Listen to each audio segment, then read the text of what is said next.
Yeah, they look nice. Sarah's wearing her new boots, which you can't see because I don't have the camera back on yet. Are those boots made for walking? Yeah, those boots are made for walking. Wrong back. Oh! Don't get me excited. Excuse me, I'll be back in 2 minutes.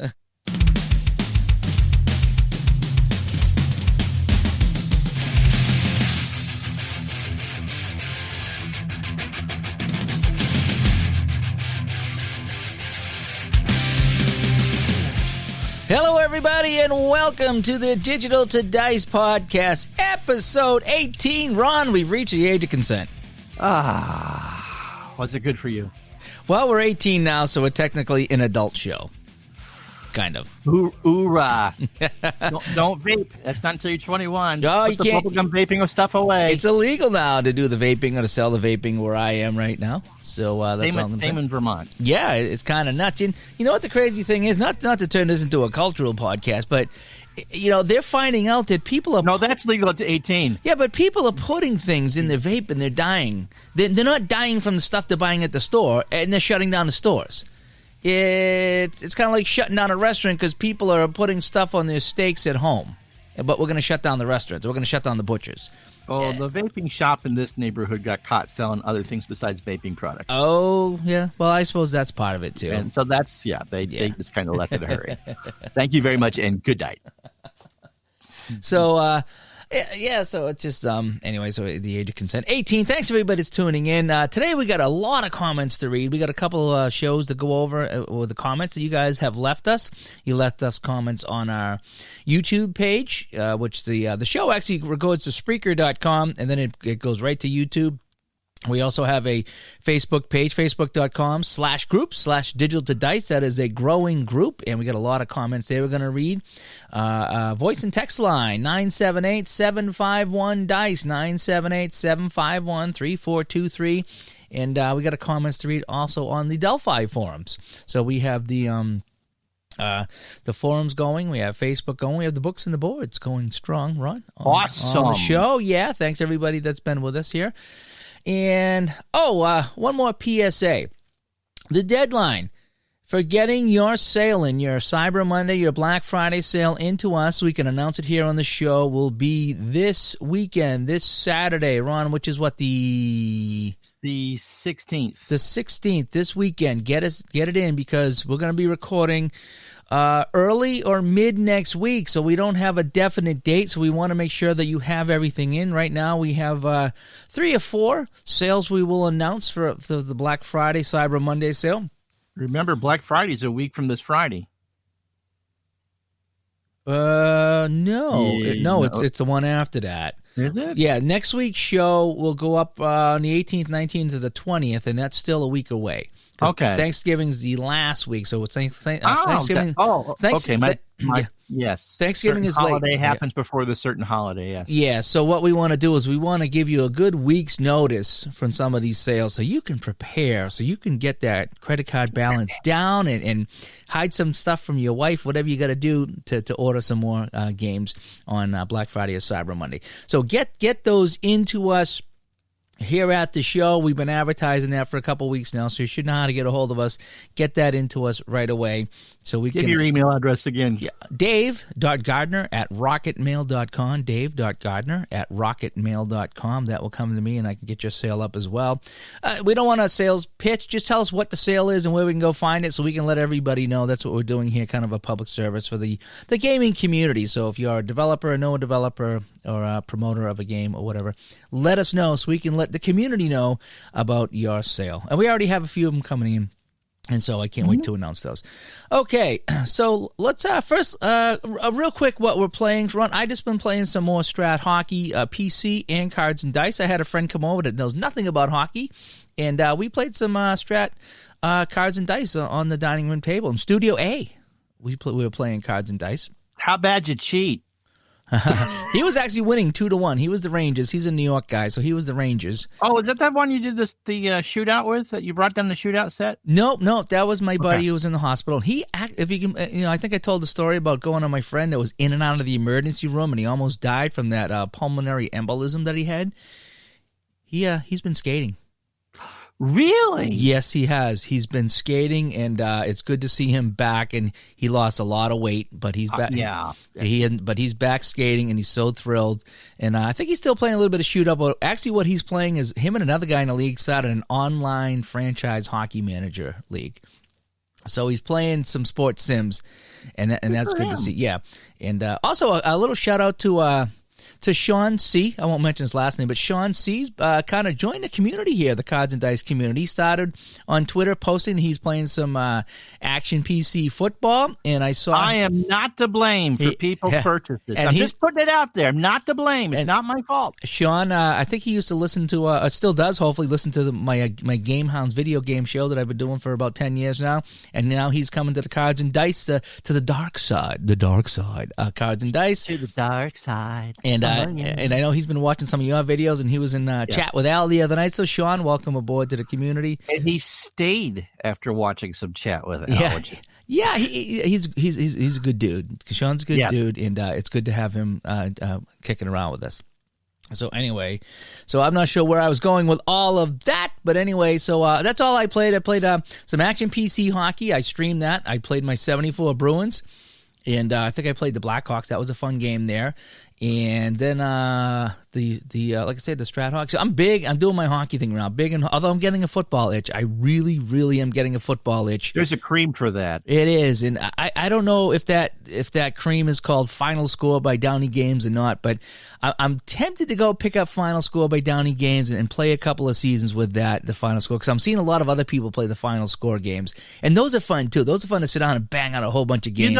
The best thing about that or classic hockey is that if you do like a Cards and Dice replay and you don't want to play any other teams, you can fill in the rest of the blanks with that, and then you get real standings. You may not get stats for everybody, but you can get the standings, so you know that when you play the Bruins and the Stars or the North Stars, that they have a record, and you know what your record is. Yeah, that's what's great for that, yeah. Adds to the reality of that. Yeah. You know how desperate I am? Oh, by the way, I had the you normally sometimes I streamed the pro football replays on my channel. We did 78 last year. We've joked about that. And the show is sponsoring the 1986 one this year.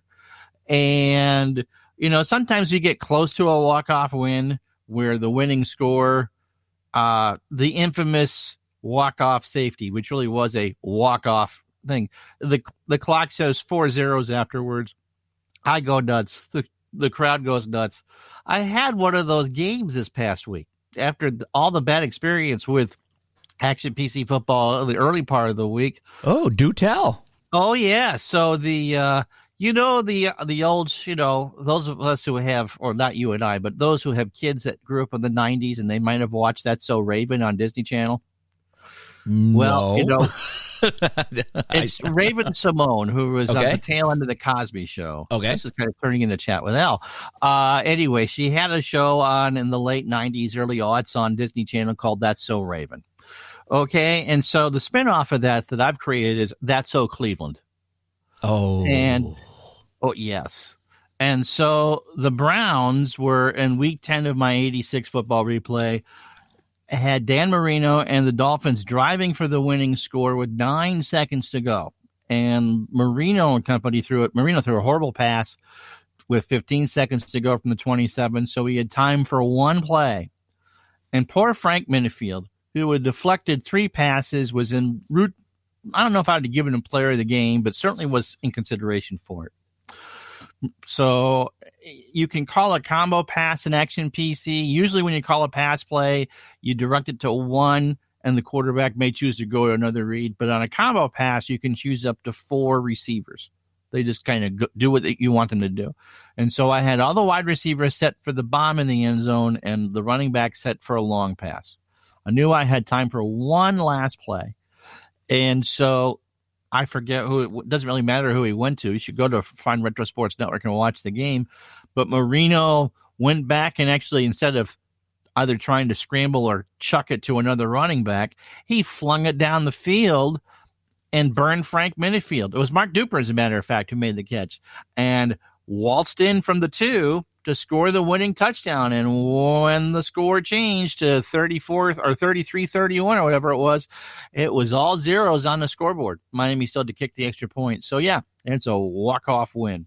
Oh, cool. Yeah, you have a lot of those, and that's kind of fun when you have those. Yeah, you see the games. The other thing I've been playing is I'm such a lonely old man that I bought myself computer Uno and play against the AI. Uno's fun. I love Uno. Uno's fun. Yep. All right. So that's what I've been playing. All right, cool. So, so today's topic will be playing as your favorite team is today's topic after we read some of the comments. And why we're doing that is kind of what happened to me last night while I was streaming my Stratomatic hockey game. I'm replaying the 1970 Stanley Cup Finals, Boston-St. Louis. And yeah, I mean, I was getting really aggravated playing that game last night, and it got me thinking. It's like, well, I'm playing as my favorite team, and they weren't doing well. And it's much different when you play as neutral and you do a game than when you play your favorite team. So I said, Ron, I think let's talk about that today. We'll be talking about that right after read some of your comments. So here we go, Ron.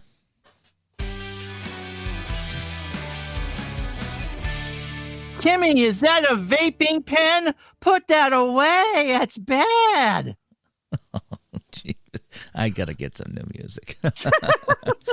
So anyway, let's start off with episode 16, shall we? That was a couple episodes ago, and that was the, what was episode 16? That was the, open and close game engines. Yes. Okay, so we got a couple comments here. First up from the Facebook group, BJ. BJ writes in, that was an interesting topic. I definitely have been wondering if there could be a universal helper app that could be created, especially one that can help if, for instance, one would want to stream the playing cards and dice version of a particular game, because the web computer implementation of said game does something that doesn't exactly help my personal experience. You know. Well, I think that's a great comment. I would think that you would get into, depending on which game engine, some copyright issues, because what you don't want to do is be able for someone to look at a game and be able to play it just by watching. Yeah. If that makes any sense. Yeah, I mean, it is tough already when we're doing stuff, and it's like, okay, so I got to show some of the cards, and then you start to wonder about that too. But yeah, no, as long as it can be a helper that doesn't, that you can, you want it to be a helper. You don't want it to be the game. Right. Okay. Let's see here. Some of the comments on YouTube from episode 16. Let's see. Turbocharged Sports writes in, great show, guys. My preference on the PC is closed engine. Okay. I'm almost exclusively Action PC. I play OOTP and Football Manager Touch, the streamlined version of Football Manager that cuts out most of the front office gobbledygook. I would play FHM, but I can't get a straight answer out of anyone on their forums. That's a tough game to play. We're not going there, but yeah. Yeah, and he said it's about multiplayer fights and line brawls and bench clears and the whole bit there. But when a game is well designed, and such as Football Manager, which is the king of all of that type of game, OOTP, you trust that the engine is going to be straight, I suppose, for a lack of a better word. And you're more concentrated on the immersion of having the game move forward as opposed to an open engine when you are moving the game forward, if that makes sense. The immersion comes from the actual play as opposed to whatever the game tries to present to you. Right. If that makes sense. Yeah, and we talked the pros and cons of that back on episode 16 about what we like and what we don't like about each. Yeah. But he likes to close engine games and the whole bit. But FHM, I like it. I played it the other day. I'm terrible at it. I've always said they could use some kind of a help for that game, to something to give you some kind of a, hey, this is what you're doing wrong, or maybe we should try this or something, because it's really a steep learning curve on that game. So I just let it run on auto, and I usually lose anyway. But I still enjoy playing that. I especially like the drafts in that. Let's see, Patch83, longtime listener to the show. This is my second listen. And I hear that a lot, Ron. In fact, I do that too. I listen to a podcast, and sometimes I will listen to it twice. And it sounds weird, but I've done that. In fact, I've listened to some more than twice. Like, hey, that was a pretty good show. And then a week later, it's like, hey, I want to hear that again, because maybe you play a game that somebody's talking about, or maybe you run into an issue that somebody on the show talked about, and so you want to go back and refresh your memory. We also pack a lot of tips and stuff or personal experiences, and it kind of feeds off what you just said, that you might not have run across something before, and you go, oh, well, didn't Dave mention that before? And yes, and so yeah, and you go back and you listen to it again. So Patch says, I definitely prefer an open engine, but at the end of a long day, busy day, a closed engine is very convenient. That's kind of how you prefer too. Yeah, I mean, well, it depends. Like, yeah, I mean, if I'm just kicking back here, like I might throw on Action PC and play it, which is closed engine, and just kind of have some fun with it. Or franchise hockey, just let it run. But there's other times that I want to read the cards and see what happens, and that's where the strat comes in. Or I'll set up the cards and I'll play strat, which is open engine, or something else like a game-winning drive, which you roll the dice and you see what happens. Right. So it depends how much thinking I want to do. Sometimes I just want to kick up the feet and not think. Sometimes I actually want to broadcast. And the open engines are, I find, a little more difficult to broadcast. The closed ones, I find, because you're not sitting there reading the cards and you're not following along per se. Shut up and you just want to play the game. You don't want to think about it. Yeah. Okay. So then he says, open engine is worth the added time and effort when you have enough time to put the added effort into it. Yep. Absolutely. Any weird results are on you, and not some faceless, blameless software or AI. And then he goes on to say, the Lafleur miss must have been unbelievable, more believable in an open engine. Yeah, it was. He's talking about when Guy Lafleur had that rebound chance to score, and he rolls a goal 1-14, and he rolls a 17 and doesn't tie the game. I was playing a golf game and was a second round. I've created my own card for it, was moving right along, and I got to a certain hole, and I noticed that the hole was playing over 2 days, a full stroke and a half over par, which it's exactly what I did. I went, that doesn't seem right. And so I finished the hole and backed out, and the AI had borked someone so bad they had shot like 200 over par. I'm not making that up. And so I obviously had to reset the tournament, because there's no way in hell that any pro player would shoot 200 on a given hole. Even if he picked up his ball and withdrew, he wouldn't have shot a 200. So, but yes, you can see the results, but the AI sometimes gets in an infinite loop, and I don't know what the heck happened, but yeah. Yeah, that's funny when that happens. Funny but sad at the same time when it screws up like that. It really does. I remember playing Madden one time, and I had the ball. The computer had the ball on my 2-yard line and was going in for the score. And next thing you know, it said safety, and I went, what? And I got 2 points, and they were kicking from their own 20.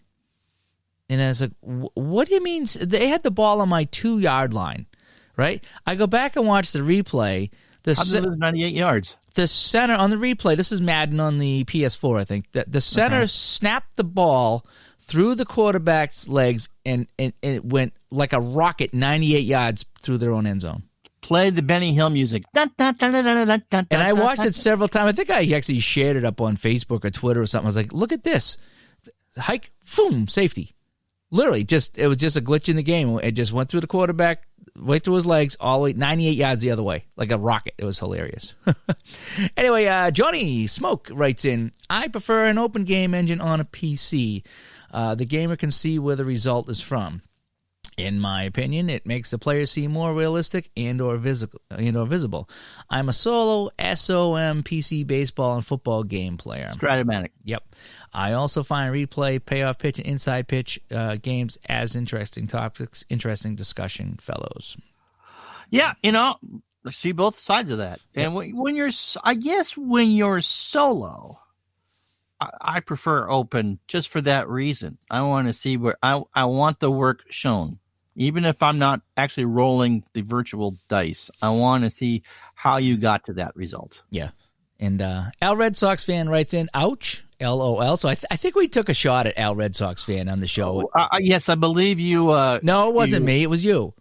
Was it me? I don't know. No, it was you.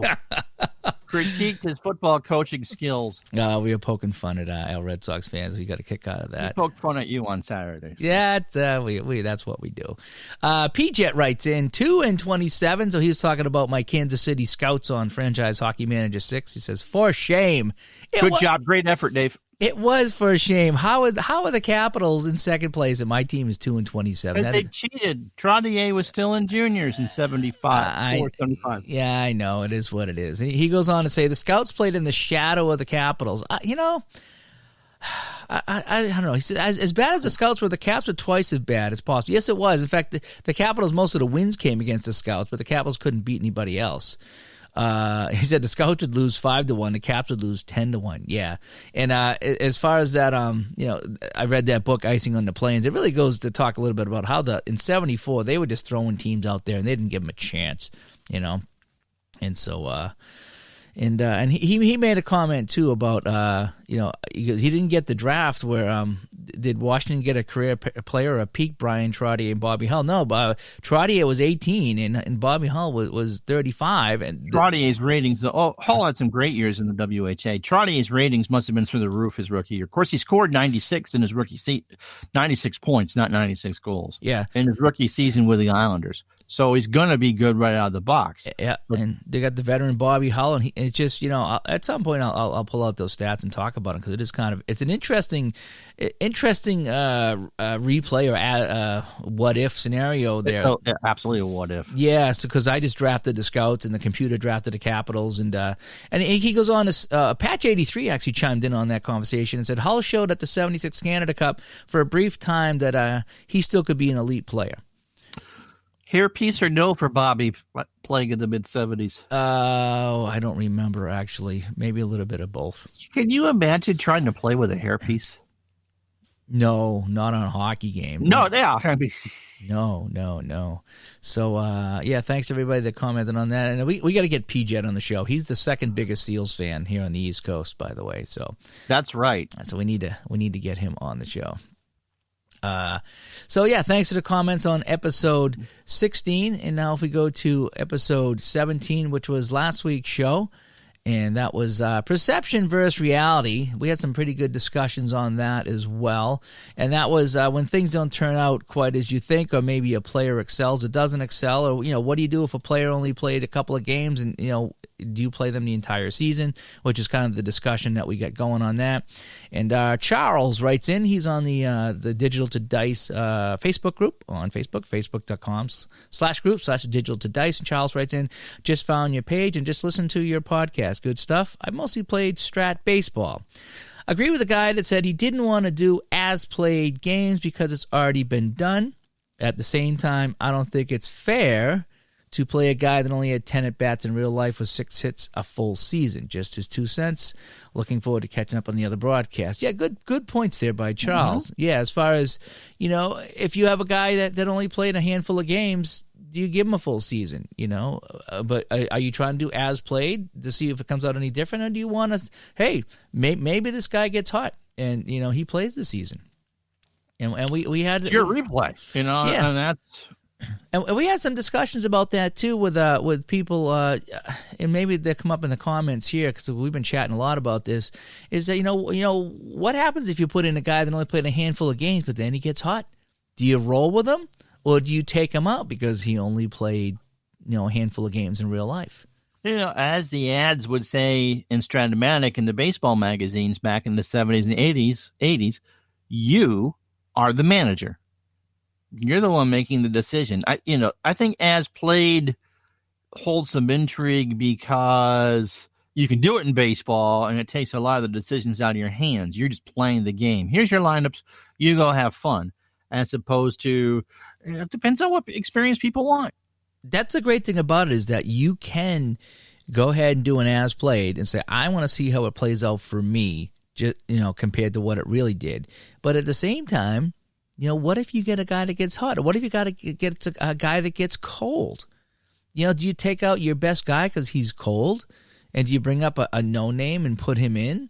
Yeah, but that's the beauty of it. You can do either one, absolutely. and neither one is wrong. You could say, nope, this guy played 10 games and that's it, or he could play the 10 games and he's on fire, and you're like, man, I want to keep playing this guy. I want to see what he would have done if he had played the season. I suppose the ultimate case for that would be if you were to do the 75-76 Bruins and Bobby Orr doesn't get hurt. They still make the trade Espo for Rattel and Brad Park.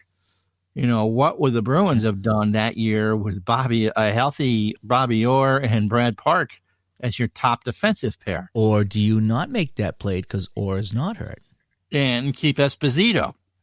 Right. I mean, yeah, right. And so that would be a good one to do, is go ahead and play that out in both ways and see what it is. Or three ways, just keep it the way it is. Make the trade and keep Orr healthy, or don't make the trade and keep Orr healthy. Exactly. That's some pretty good. See, that's why you're here. That's why you are here. Because you bring these ideas to the show that no one else does. Okay. So congratulations. That's for you. I'm not sure whether that should be applauded or not, but thanks. All righty. Let's see. On the Delphi forums, Jason asked, do you have any podcasts to talk about Strat basketball? Because I said that there's a lot of Strat hockey in episode 17. And I said, Ron picked up Strat basketball. I'm hoping to pick it up at some point. I am waiting for a sale. I'm not going to lie. I'm not a big basketball fan, so if I pick it up, I'm going to have to save a little bit of money on it. But Ron talked a little bit about Strat basketball, and we had talked about talking more basketball as the season goes on, whether it's Strat basketball or Action PC basketball. We might even have somebody on. He made that suggestion. He says, when I said that we were going to talk about basketball, he says, awesome, Dave. I will continue listening until I get to it as a basketball fan. He's only listened to his first 2 shows, so he went back and started listening from the beginning, which is really cool. He says it may be helpful to bring on a guest that runs a league using each game you discuss, or one that play tests the game. That's interesting. Yeah. Play testers are kind of hard because they're bound to NDAs. Yeah, it is. But someone who runs a league is a good idea. Yeah, since the commissioner would be very familiar with the available options for that game and well aware of the strengths and weaknesses of it, can't expect anyone to pick up on a game unless you've been playing it for a while, which is a very, very good point. Ron did a good job explaining the strengths and weaknesses of his top 16 baseball games on his YouTube channel. And that was ID Jester. Oh, that was okay. Okay, that was ID Jester. That wasn't Ron. Okay. ID's part of our community, and he's a listener of the show. So that was ID that did his baseball games. And he says you can tell he spent a lot of time playing and studying each of the games in his engine. So he has. Yeah, Jason, that was ID Jester. That wasn't Ron that did that. And so Jason, we hope to get some Strat basketball talk going here, and more basketball in general here on the show. Getting back to more comments from episode 17. Johnny Smoke writes in Stratomatic, if no regular season homers, then none in the game. However, players hit homers in the playoffs that didn't hit any in the regular season. Every player in the regular season minimum should have a homer chance, 1 in 43-20 on their own card. And he said, no player has gone a whole career of plate appearances without a homer. The most he thinks was 2073 plate appearances was Tom Oliver in the 30s. So again, there's a discussion we had about perception versus realities. Is what happens if a guy doesn't hit any home runs in the regular season, but he hits a handful in the playoffs? Or should you give everybody a chance to hit a home run or score a goal or make a touchdown if they didn't in real life? Is like, how do you design that card? I don't think so. Ron, I think that everyone should have a chance to get a home run or a goal or a touchdown, even in the slimmest point, because everybody does have a chance, even if they didn't. Well, you could always play Strat Basic because there's homers on a pitcher's card, and they're homers. You can't change them down to singles. Or, if you really wanted that way, go find a rare play chart, which can just the whole point of a rare play chart is to make anything happen. We looked at 2016, 2017. We looked at players who, and Hockey Reference, 550 some odd players had at least one goal. And there were 19 players, all stay-at-home defensemen, who played more than 30 games, who did not score. One of those was Brooks Orpik with the Capitals. The poor guy took 93 shots and miss them all. It's kind of like me in high school trying to get a girlfriend. You just keep trying and you don't get. So, I suppose the happy medium would be like a rare play sort of thing. Kind of like Brendan Gallagher a couple of weeks ago scoring on Detroit on the face-off because the goalie wasn't paying attention. I mean, yep, that's a rare play, and you score 5 or 6 seconds in the period. But I suppose it's kind of like, how much spice do you put in your chili? It's to each individual's taste. Right. I think shootout hockey has something like that, where they have a rare play where somebody with a dash next to their name can get a goal. Yeah, or something like it gives them the chance. Then again, I'm not a big rare play fan. I just think that you take a shot in hockey. Anybody takes a shot, it could hit 3 legs and go in the net. And that's where I think that, there's got to be a chance for a fluke in there somewhere. Even Denny Doyle hit a home run from time to time, for crying out loud, even if it barely get over the wall. So I think everybody has the chance to have that exceptional moment, even if it's just one. Now, again, if somebody doesn't score a goal, it doesn't hit a home run, and they get 10. Okay, that's I see it's a little bit much. But I think, give everybody a one chance, even 1 in 1,000, I think. That's just what I think. Anyway, let's see, episode 17 comments, perception versus reality. We continue. PJet comments, in one of my great team hockey leagues, Steve Shutt on a mid-70s Canadian team led the league in goals, but in the 7-game finals, he was held scoreless. No goals or assists. It happens. And, yeah, that's the difference between a regular season and playoffs. And so if you based his card on the playoffs, then he wouldn't have a chance to score if this is Ron's game. Right, Ron? That's right. No, exactly. Because you can't replicate it. It's the Ken Dryden, why do I have a 375 goals against average in the Soviet series card? Yeah, I know. Yeah, that was weird. Patch 83, he's always chiming in on the hockey stuff. I love that guy. With my current replay, I started as close to as played as I could. I like to do that too, if I can, if it's not too much work. The more I play it, the more I find myself asking what the coaches would do if this replay were real. And we kind of just touched on that about, do you do it exactly as played, or do you, if you were the coach, would you keep a guy in or pull him out, and so that he likes to do that. For example, in 63-64, Al Arbor was used very sparingly by Toronto. In my replay, a few rare rolls led to some surprise offensive production from him in a few games where he was called up. See, and that's the key, is you call somebody up and they get a couple of rolls that go their way. If it happened that way in history, it's less likely Arbor would have been sent back to the minors as quickly. Good point. I left him in a few extra games and scratched him only after reality set in for him. So I think that's where it comes down to. Is you give everybody a chance to get something, but the reality is they're not going to do much. But at least give them a chance. Yeah, law of averages will kick back in, and Arbor was the ultimate no offensive. I mean, the 69-70 Blues played 68 games, was their top defenseman. He was the captain. In fact, he became the head coach the next year. And had 3 assists. Yeah, right. yeah, I know. I think at some point during the replay, as played should give away to as it's happening in my replay. I think that's a very excellent point. I think that's what happens for most, especially down the stretch, because if you got a team that's really hot, that might have started, especially in baseball, started throwing their scrubs in once the rosters come up in September, and for some reason they're still in the race. Yeah, you're going to check those because you're going to want to continue along the line to get them in the playoffs, or vice versa. You got a team that maybe has won the division easy and is still throwing their hard starters out there the last week of the year when they're comfortably wrapped it up or can't catch up. You can make the argument. I mean, again, it's your replay. You can do whatever you want. And the reality is, though, in a cards and dice game, the player's card is what the player's card is, and they can get hot with a few rolls, but eventually, like I said, the law of averages sets in, and that player is not going to be as hot as they were. So they will get hot and cold as the dice go, so to speak. So yeah, very very good point there, and that's kind of how I do it.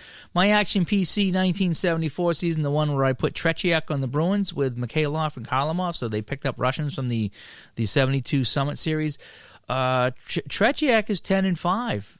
That's not bad, but it's not where I thought he would be. Gilles Gilbert is 18-1.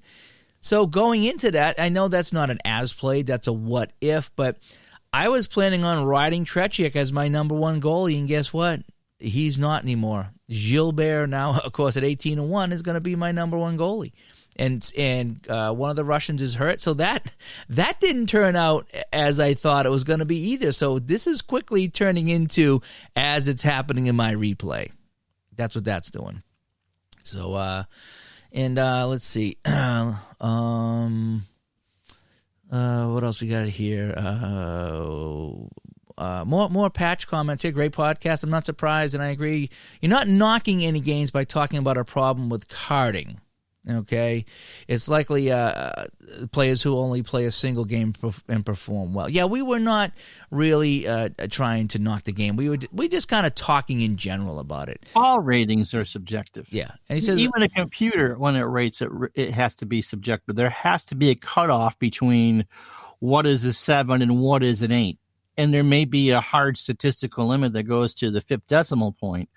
But again, it's someone has to make that decision, whether it's human or computer, and so it's subject. Mm-hmm.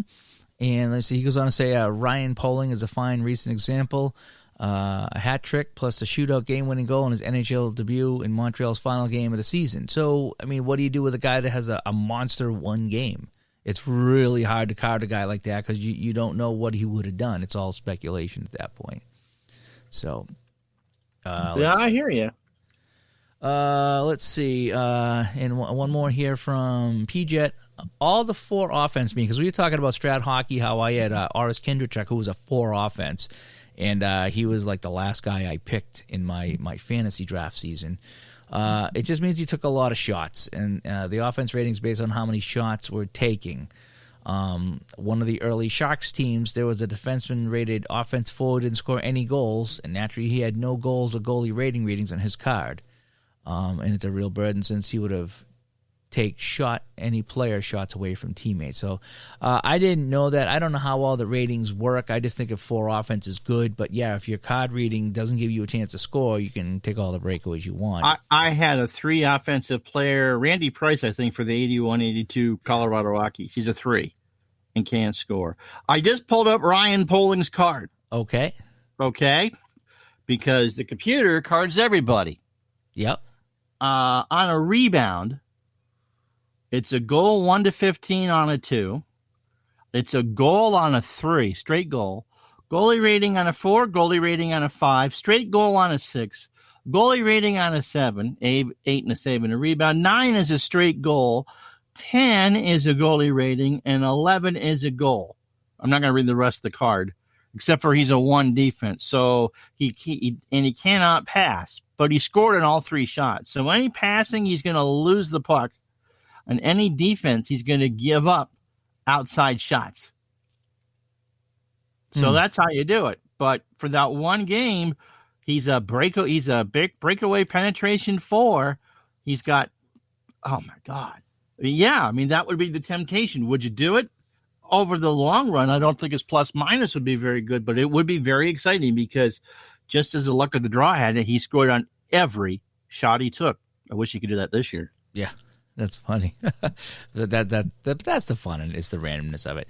One last comment here from Sean. He writes in, Ron, you get points for mentioning Marty Brodeur, go Devils. I think we were talking about the Kansas City Scouts when it went from the Scouts to the Rockies to the Devils there. Let's see. Also, interesting discussion about using players too much if they hardly played, realism, etc. Yep, that's what we were talking about on that show. Good comment.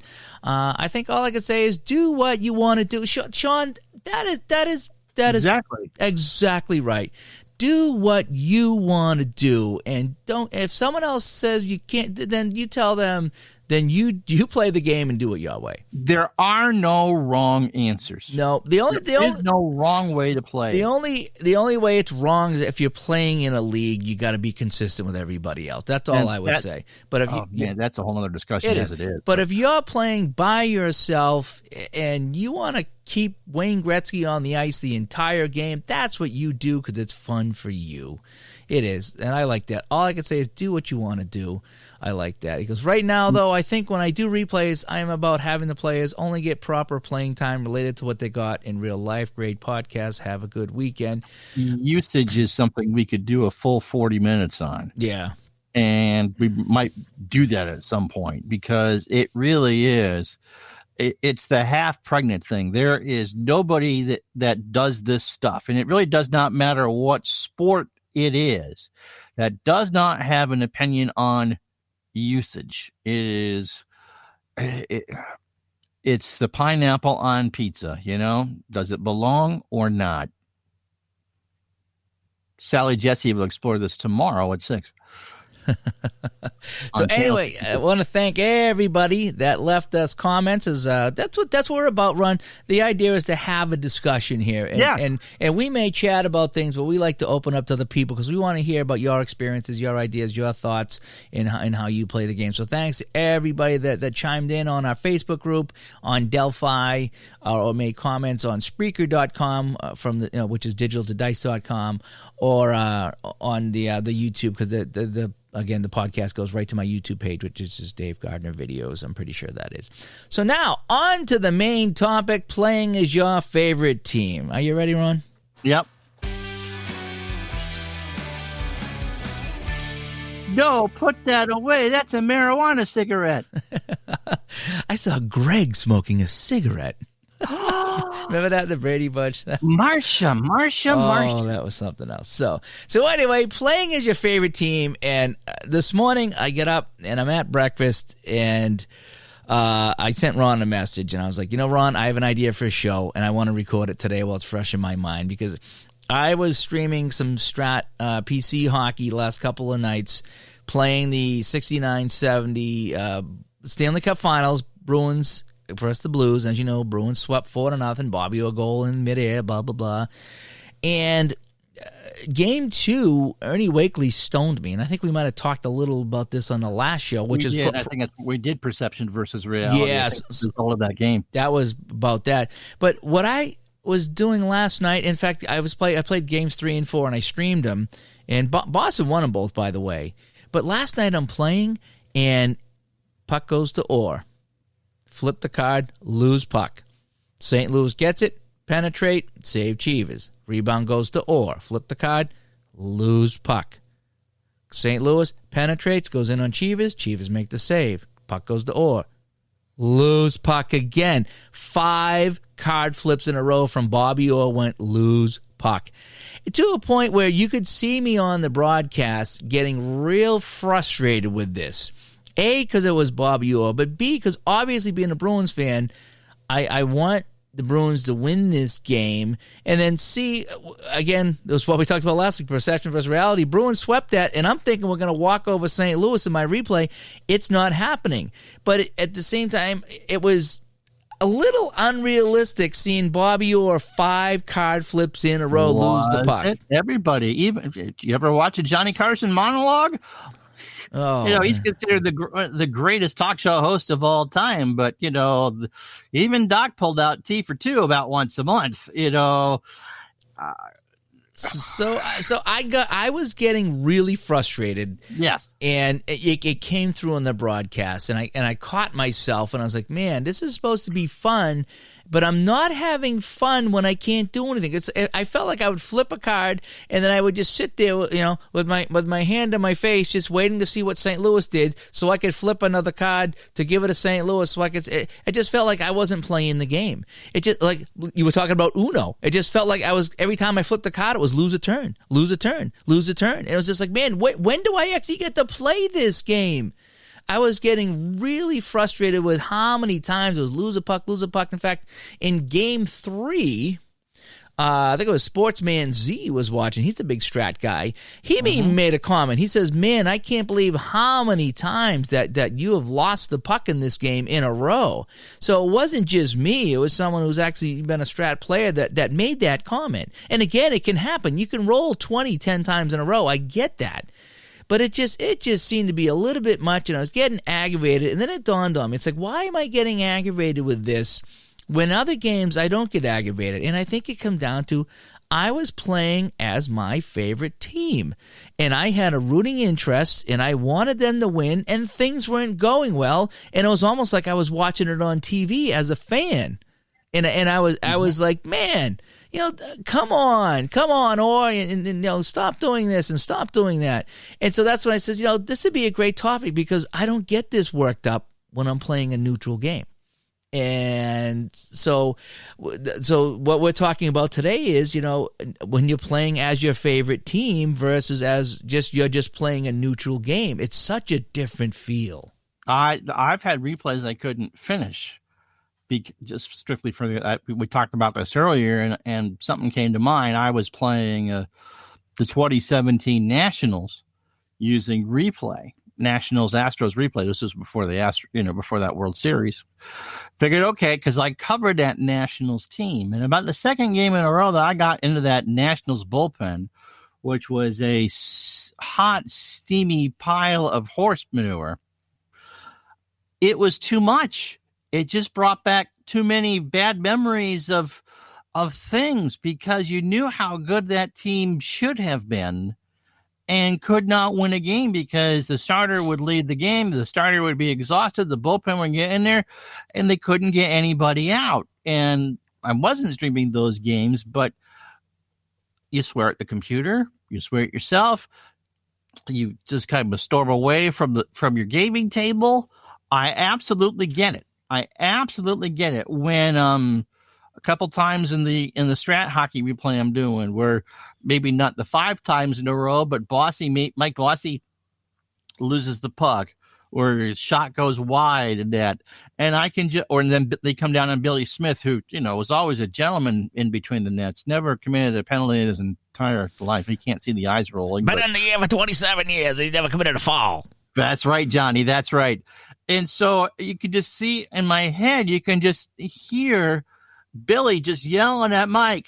Can't say what he would be yelling, but, you can just imagine. You do that again, I'll slash at your blankety blank ankles, okay? And that stuff happens. And the best thing to do is to walk away and kind of calm down. But yes, I definitely understand where you're coming from. You want that team to win. It's not just ratings on a computer or information on a dice. It's Bobby freaking Orr, and you want Bobby Orr to play like Bobby Orr. Well, Bobby Orr, has to use the bathroom a few times a day and has to brush his teeth and maybe tells inappropriate jokes around his wife or something like that, like the rest of us do. He is human, but that's not. And it's funny you say walk away because that's what happened in Game 2. Bruins lost Game 2 6-2, and that's the game that Ernie Wakely was in net, which prompted episode 17 with Perception versus Reality. 36 shots, and I got 2 goals. Esposito couldn't score on a rebound to save his life. Phil Esposito couldn't score on a rebound on Wakely, and that's when I did. I get up here from Studio B, and I walked around the house, and I'm screaming and yelling at midnight, and I'm like, how the hell is this guy saving all these shots? Esposito looks like he's a 4th-line center. He can't score on Wakely. Ernie Wakely, you can't score on him. And I was out of my mind because the Bruins should have taken that game. They outshot him 36-15 or something and lost 6-2. It's like St. Louis got 4 shots and got 2 goals on Cheevers. It's like, 4 shots and 2 goals, and I get 36, and I can get 1 or 2 by Wakely. And that's when we sat down, we looked at his card, and he said, "Boy, he's got a Marty Brodeur card. Look at all these numbers here. No wonder why you're not scoring." And so, yeah, I did get up and had to walk away, and then I sat down and just finished the game, and we lost. Okay, and then I went into Game 3 and 4. But, boy, I'm telling you, it's so different than when I just play a regular game and just play it. I can have a lot more fun, though I'm not nearly as invested in a game. Like when I did the shootout, I did the California Golden Seal, 73-74. I replayed every game of shootout hockey. And it started off as just kind of a fun thing, knowing I'm not going to win many games. And then I think we talked about that, slaying that Project Dragon, one of the early shows. Right. What happens when you're halfway or 3/4 through the season and the fun comes out of it? I had like an 8, 9, 10 game losing streak. I was losing badly, and I know they're the worst team in the league, but I like these guys. I like the Seals. You get attached. You get attached. did an Islander replay 75-76 on Action PC. Played every game, got them into the Stanley Cup final, and they lost to Montreal in 5. We took game 1 at the Forum. Great accomplishment to take game 1 at the Forum.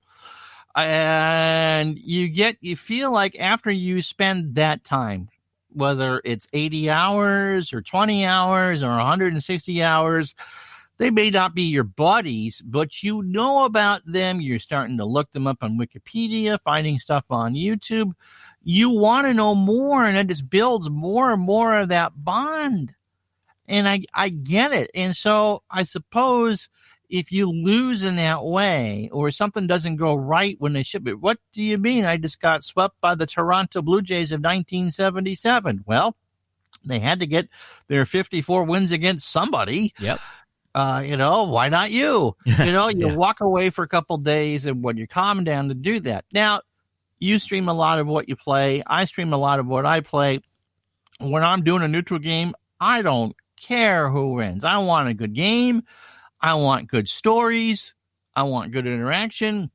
At the end of the day, I don't care who wins. It doesn't matter. But when I'm playing a Celtics replay, when I'm doing a Red Sox replay, when I'm doing the 81-82 hockey replay, I do care. I try to play even-handed for both teams, but the other day I was playing Buffalo, had a 4-3 lead, and I pulled my goalie on the Islanders.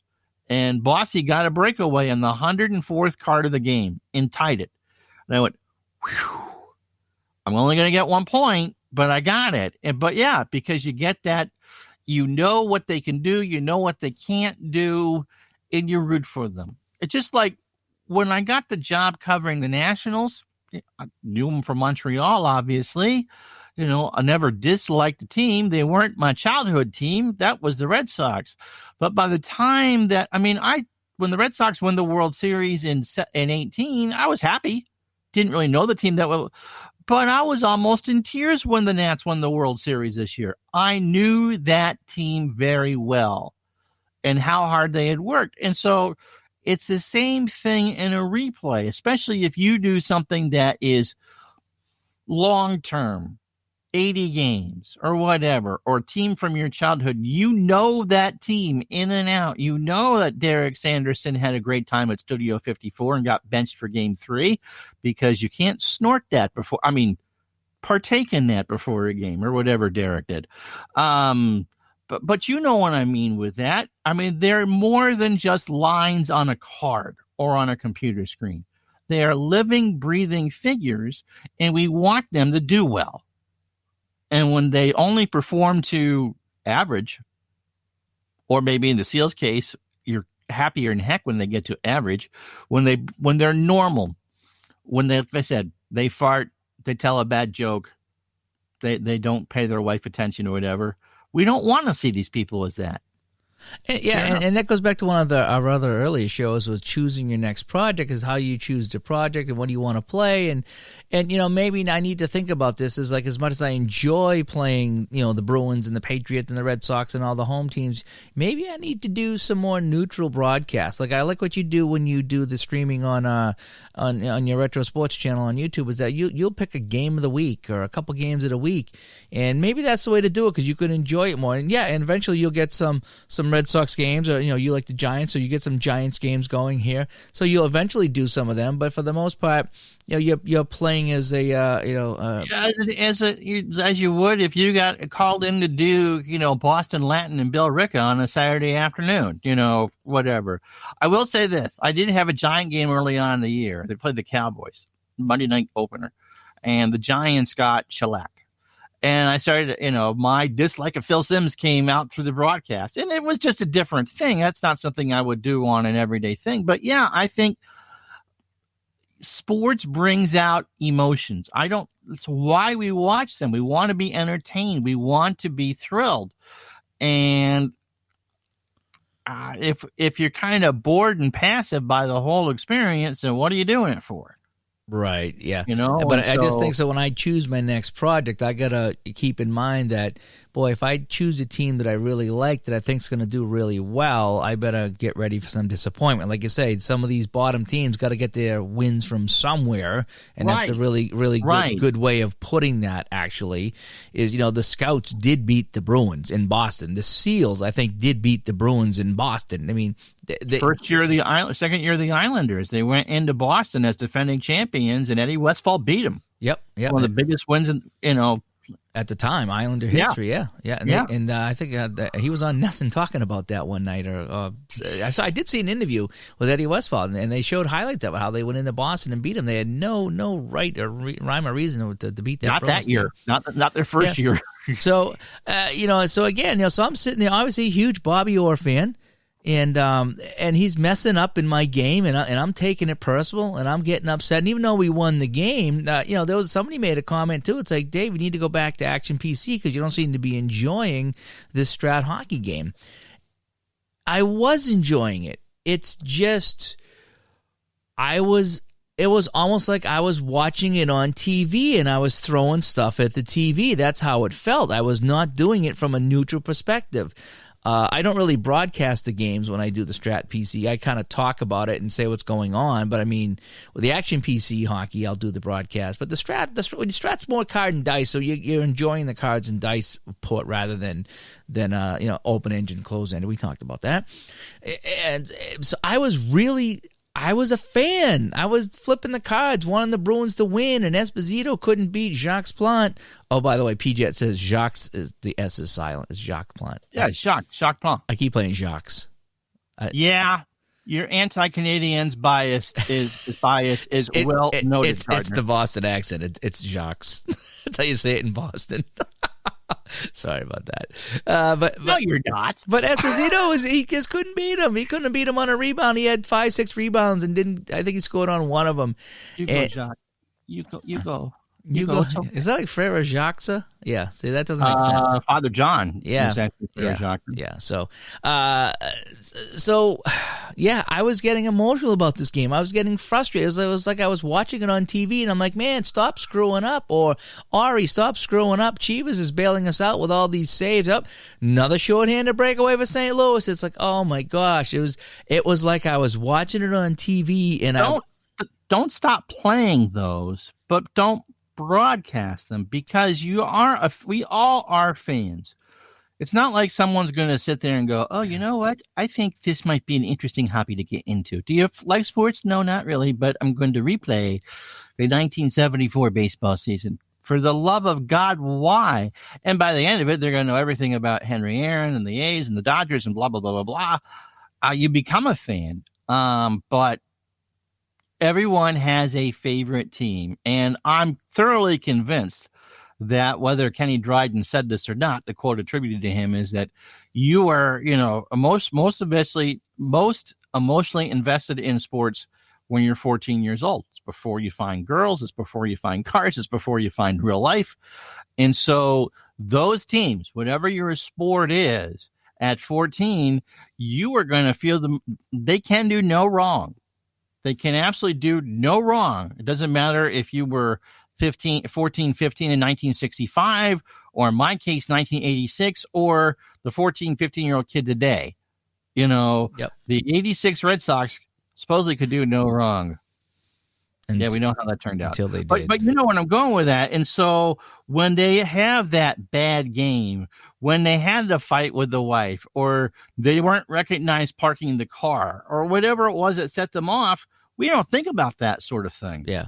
But just when you're playing your replay and you got a favorite team that you're playing, and you're playing that for a reason. And I wasn't expecting to sweep the Blues 4-0 when I did the replay, but neither did I expect to get destroyed 6-2 and run into the first coming of Martin Brodeur and Ernie Wakely either. And neither in Game 4 at the Boston Garden was I expecting to flip 5 or 6 or 7 cards in a row and lose the puck every single time. So that's where my frustration came in as a Bruins fan. I just thought it was a little too much. And I was like, oh, man, enough of this, And there was one night that I did get up and walk around them when I wasn't broadcasting them, So I think I got to really think about, I don't want to stop broadcasting and sharing, my replays, the Bruins replays, because that's a part of me. It's a part of my past. And so it'd be a shame to say, well, I can't broadcast those because I'm too emotional about it. For every good game that you have, a big 7-1 win over Philadelphia or a 4-3 win over Montreal, something that would be meaningful and add to the legend of whatever season that you're playing, you're going to have nights when the terrible Red Wings come in and beat you 3-1. Yep, I did. I think Action PC, I don't know if I was streaming it or not. I don't remember, but I did. I lost to the Seals. Right. I mean, eventually. How do you lose to the Seals if you're the Bruins in 73, 74? And it happened in real life. Ask them. Yeah, and I couldn't beat them. And I was just like, are you kidding me? I can't beat the Seals. And I fired 35 shots on net. And I don't know if it was Malosha, whoever it was. I couldn't beat them. And it was funny, but at the same time, I was like, man, that's the third or fourth time I've lost to a bottom team or a last place team in this replay. It's getting to be. Imagine, I know you're not a big baseball fan, but imagine if you took like your favorite baseball team and you got some scrubbish August doubleheader against, like I said, San Diego Padres who couldn't hit their way out of a paper bag, and you get swept. So you take the time to play 2 games, and you're steaming after the first one, and you got your number 2 or 3 pitcher pitching in game 2, and you get swept. It's almost like I would be better off doing baseball or basketball, okay? Because hockey's my first sport. Football would be my second. So I get really emotional about some of those games. The only thing is, if I went back and played some Patriots games from the 70s and 80s, there's no disappointment because they didn't win anything. But Bruins were successful, and they did get to the Cup, and they did have some success when I was a kid. Could you imagine, though, and we got to wrap it up here in a minute, could you imagine if the perfect season, if you were playing that and the Manning to tie recatch happened on the tabletop and that knocks off your perfect season, you know what you'd do? You know what any Patriot fan would do? Those cards would find the garbage can. Yeah. After you ran them over several times, those dice would make nice little holes in the wall. Boy, better not be home for that. Oh, that's a lovely picture, dear. Why is that there? Because David Tyree made an incredible catch to win a Super Bowl. Yeah, and that's exactly the point. It says where if I played baseball, being a casual basketball, I could probably play Celtics or Red Sox and not. Like, I am playing a Action PC Red Sox season. That's the one I put Reggie Jackson on the Red Sox just for fun. That's when the Red Sox had no pitching. When I sorry, that's 70. It's either 77 I'm playing, yeah. And I'm more simulating. I'm playing a couple games here and there, but I am not nearly as invested in that as I am in the hockey. So the Sox they're 500. They're not doing well. They won't make the playoffs. Reggie's doing fine on the Sox, but they're not doing well. But I'll play a game and lose, and I won't care. Right. And if I play Action PC basketball, I'll play and I'll have Burden on there. And if they lose, I don't care. It's really not that big of a deal to me. But the hockey, Bobby Orr, Phil Esposito, Ray Bourque, Cam Neely, Rosie Rosiska, throw that in there. That's important to me, and I get too involved in it. So I guess today's conversation, we're throwing this out now for comments here on episode 18. Playing as your favorite team. Do you get let down? Do you chuck the dice around the room? Do you storm off? Do you throw cards in the trash? How deep do you get into this? How emotional do you get when your team doesn't do well?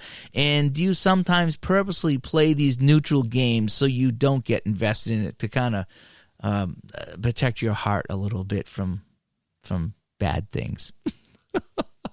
So we want to know. When you play the favorite team, do you get into it? Do you get upset when they lose? When you disappointed? And do you sometimes purposely just play neutral games so you can kind of just sit back and, like I did last night with the Cowboys-Vikings game, I didn't care who won. I sat back and enjoyed a fun game. I really didn't care who won. And Vikings and Cowboys fans were off their rocker the entire night watching that game, and I wasn't. So any final thoughts here, Ron, before we wrap it up? No, I think that's you've hit it right on the head. I'm very curious to see what people have to say. Yeah, so this is one of these episodes we want to get your feedback on. Something that just happened to us, and that's one of the reasons why we do the show and we enjoy the show, is something will happen to either myself or Ron, and we got to talk about it because we want to know if you're going through the same thing. So anyway, so let's wrap this up here.